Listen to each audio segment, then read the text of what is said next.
Gene Kelly's fist was clenched and ready to swing when Frank Sinatra grabbed his arm and whispered, "Not here. Gene, not like this." The maître dad had just said something so vile, so unthinkable, that both Hollywood legends were seconds away from throwing away their careers to defend their friend's dignity.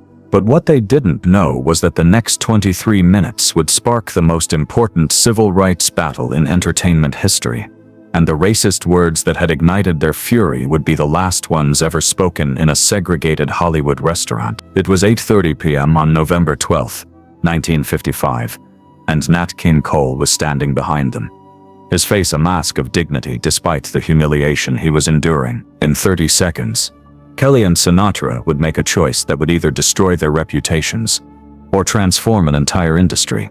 The decision that changed Hollywood forever began with two words that no one should ever have to hear. 3 hours earlier, the evening had started as a celebration. Nat King Cole had just signed the biggest recording contract of his career, and Gene Kelly had suggested they commemorate the moment at Chasen's, Beverly Hills' most exclusive restaurant where deals were made and legends were born. Nat deserves to celebrate at the best place in town. Kelly had told Sinatra over the phone, "He is one of the most talented performers in America. He should be able to eat wherever he wants." Sinatra, who had been fighting discrimination his entire career, immediately agreed. "Let's show this town that talent doesn't have a color." But what seemed like a simple dinner reservation was about to become a collision between Hollywood's progressive ideals and America's segregated reality. Chasen's had an unofficial but strictly enforced policy. Black performers were welcome to entertain at private parties in the back rooms, but they were not permitted to dine in the main restaurant alongside white patrons. It was a policy that reflected the broader entertainment industry's hypocritical relationship with black talent, willing to profit from their abilities while denying them basic human dignity. When Kelly, Sinatra, and Cole arrived at Chasen's that November evening, they were dressed in their finest attire, looking like the successful artists they were. Cole, in particular, was impeccably dressed in a custom-tailored tuxedo, his appearance radiating the quiet dignity that had made him one of the most respected figures in music.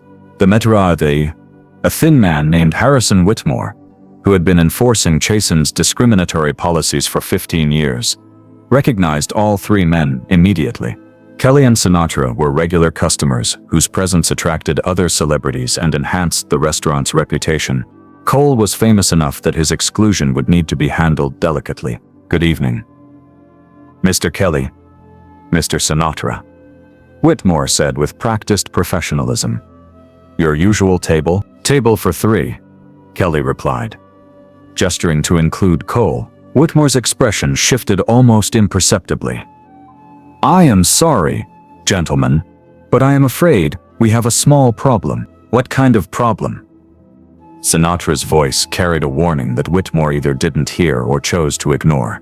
"Well, Mr. Cole, while we certainly appreciate your artistry, our establishment has certain policies regarding what?" Kelly interrupted, though he already understood what was happening. Whitmore glanced around nervously, aware that other diners were beginning to notice the conversation. "Perhaps we could discuss this privately." "No," Cole said quietly but firmly. "Say what you need to say here." Whitmore's discomfort was visible, but his commitment to the restaurant's discriminatory policy was stronger than his personal embarrassment. "Mr. Cole, I'm afraid our clientele expects a certain atmosphere. We would be happy to arrange for you to dine in one of our private rooms, but the main dining room is reserved for white people," Sinatra finished, his voice deadly quiet. "For our regular patrons," Whitmore corrected, as if the euphemism made the discrimination more palatable. The silence that followed lasted perhaps 10 seconds, but it felt like an eternity to everyone within hearing distance. Other diners had stopped their conversations and were watching the confrontation unfold, some with curiosity, others with uncomfortable recognition of what was happening. Kelly looked at Cole, whose face maintained its composure despite the humiliation he was experiencing. Then Kelly looked at Sinatra, whose blue eyes were blazing with the kind of anger that had made him famous for both his artistry and his willingness to fight for his principles. "Let me make sure I understand. Kelly said, his voice carrying the measured tone he used when he was trying to control his temper. You are telling one of the greatest musicians in America that he can't eat in the same room as us because of the color of his skin. I am simply explaining our policies. Your policies are disgraceful. Sinatra interjected, stepping closer to Whitmore. Nat King Cole has more talent and class than anyone in this restaurant, including us. Cole placed a gentle hand on Sinatra's arm. Frank, Jean, it is all right. We can go somewhere else. But Kelly shook his head. No, Nat, we are not going anywhere else. And neither are you. What happened next would become the stuff of Hollywood legend, though the exact details would be debated for decades. Eyewitness accounts varied depending on who was telling the story and when. But everyone agreed on the essential facts. Jean, Kelly and Frank Sinatra refused to accept Chasen's discriminatory policy, and they were willing to face consequences to challenge it. Here is what is going to happen. Kelly told Whitmore, his voice carrying the authority of someone who had directed countless performers and knew how to command a scene. You are going to seat all three of us at our usual table. You are going to treat Mr. Cole with the same respect you show every other customer. And you are going to do it right now. Whitmore looked around the dining room, aware that the confrontation was attracting more attention than he wanted. I am afraid that is not possible. Then, we have a problem, Sinatra said, stepping forward until he was inches from Whitmore's face. Because we are not leaving until our friend gets the same treatment we do. Gentlemen, please, Whitmore pleaded. You are creating a scene. We are creating a scene. Kelly's voice rose slightly. You are the one who just told Nat King Cole that he isn't good enough to eat in the same room as white people. And you think we are the problem. By now, the entire restaurant was watching. Conversations had stopped, silverware had been set down, and everyone was focused on the confrontation unfolding near the entrance. Cole, meanwhile, maintained his characteristic dignity, despite being at the center of a humiliating situation. Jean, Frank, I appreciate what you are trying to do. But nothing. Kelly interrupted. We came here together. We are eating here together.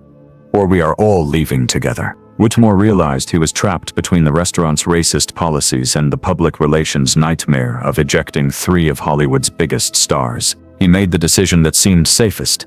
He called for backup. Perhaps I should get the manager, Whitmore said, clearly hoping that someone with more authority could resolve the situation without forcing him to choose between discrimination and customer service. Get whoever you want, Sinatra replied. We will wait. What followed was a 10-minute standoff that felt like an hour. Kelly, Sinatra, and Cole remained near the entrance, refusing to leave, but unable to be seated. Other diners continued to stare, some whispering among themselves, others pretending to focus on their meals while straining to hear every word. When Chasen's manager, a portly man named Douglas Brennan, finally appeared. He was clearly hoping to diffuse the situation quietly. Mr. Kelly, Mr. Sinatra. Gentlemen, I understand there has been some confusion. No confusion, Kelly said firmly. Your employee just told our friend that he is not welcome in your dining room because he is black. Brennan's face reddened. I am sure there has been a misunderstanding. The only misunderstanding, Sinatra interjected, is thinking that we would eat anywhere that wouldn't serve our friend. Cole, who had been listening to the exchange with growing discomfort, finally spoke up. Perhaps we should just go. I don't want to cause any more trouble. You are not causing trouble, Nat. Kelly said gently. They are. Brennan looked around the dining room, acutely aware that every conversation in the restaurant had stopped and that everyone was watching to see how he would handle the situation. He was also aware that Kelly and Sinatra were not just customers. They were influential figures whose displeasure could affect the restaurant's reputation throughout Hollywood. Look, Brennan said quietly. Maybe we could arrange something in our private dining room. No, all three men said simultaneously. We eat in the main dining room like everyone else, Kelly continued. Or we don't eat here at all. And if we don't eat here, Sinatra added, we will make sure everyone in Hollywood knows exactly why. It was a threat that carried real weight. Both Kelly and Sinatra had enough influence in the entertainment industry to damage Chasen's reputation significantly. Brennan realized he was facing a choice that would define not just the evening, but potentially the future of his establishment. He could maintain the restaurant's discriminatory policy and face the public relations consequences, or he could break precedent and seat a black customer in the main dining room. After what felt like an eternity of consideration, Brennan made his decision. "Right this way, gentlemen," he said, gesturing toward the dining room. The walk to their table was unlike anything any of them had experienced. Every eye in the restaurant followed their progress, and the silence was so complete that their footsteps seemed to echo. When they were finally seated at Kelly's usual table, the normal sounds of conversation gradually resumed, but at a lower volume than before. Everyone was aware that something significant had just happened. "Well," Cole said quietly, "that was interesting." Sinatra laughed, though there was no humor in it. "That was just the beginning. Nas, now comes the really hard part." "What do you mean?" Kelly asked. "Now we have to prove that this wasn't just a publicity stunt. We have to make sure this means something." But the victory wasn't just getting the table, it was staying there.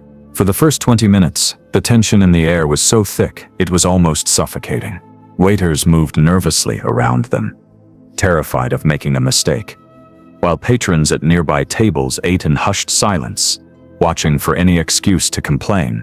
Sinatra noticed that Cole hadn't touched his water, his hand resting still on the white tablecloth. "Eat, Nat," Sinatra whispered, forcing a smile that didn't quite reach his eyes. "If we don't enjoy this meal, they win." Kelly poured wine into 3 glasses, the sound of the liquid hitting the crystal echoing in the quiet room. He lifted his glass, ignoring the stares of the studio executives and socialites surrounding them. "To dignity," Kelly said softly. "To friendship," Cole added, his voice steady despite the weight of the room pressing down on him. As they clinked glasses, a young busboy, an African-American teenager who wasn't allowed to look customers in the eye, approached to refill their water. His hand shook slightly as he poured, but as he finished, he risked a quick glance at Nat King Cole. He didn't say a word. He couldn't, but the look in his eyes said everything. It was a look of disbelief, of pride, of seeing something he never thought possible in 1955. A black man being served like a king in the castle of Hollywood. Cole caught the boy's eye and gave a nearly imperceptible nod. That small moment, unseen by the manager or the maître d', was the real victory of the night. It wasn't just about 3 stars eating dinner.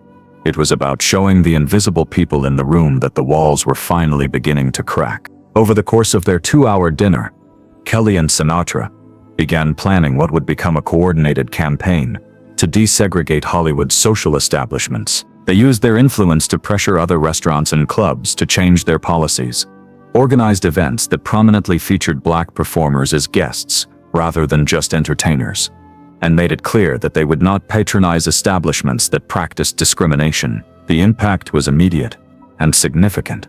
Within 6 months, most of Hollywood's major restaurants and clubs had quietly changed their policies rather than risk losing the business and support of the industry's biggest stars.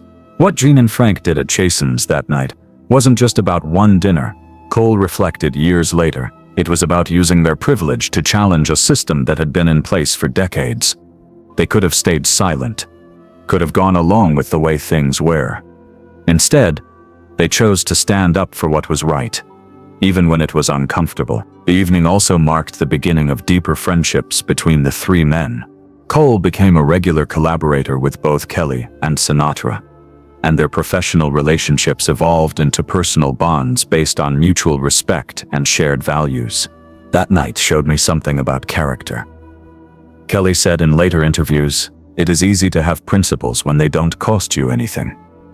The real test is what you do when standing up for what's right might hurt you personally." The confrontation at Chasen's became one of the defining moments of the civil rights movement within the entertainment industry. Though it was rarely discussed openly at the time, but the impact was undeniable. Hollywood's social establishments became more integrated, Black performers gained greater access to the industry's power centers, and other entertainers were inspired to use their influence in support of civil rights. Kelly and Frank didn't set out to change Hollywood that night, recalled one witness to the Chasen's confrontation. They just refused to accept that their friend should be treated as a second-class citizen. But that refusal to compromise on basic human dignity ended up changing everything. The fight that changed Hollywood forever wasn't won with fists or violence. It was won with courage, persistence, and the willingness to risk personal comfort for moral principle. Kelly and Sinatra demonstrated that true friendship means standing up for your friends when it matters most, and that real change often begins with individuals who refuse to accept injustice. Even when challenging, it is difficult and uncomfortable. In the end, the evening that began with a simple dinner reservation became a turning point in Hollywood's relationship with civil rights, proving that progress often happens one confrontation, one conversation, one moment of moral courage at a time. The three men who walked into Chasen's that November evening as entertainer, dancer, and singer walked out as something more, agents of change who had used their privilege and influence to challenge discrimination and expand opportunity for others. And perhaps that was the most important performance of any of their careers. The one that happened not on stage or screen, but in a restaurant where they chose principle over comfort, justice over convenience, and courage over silence.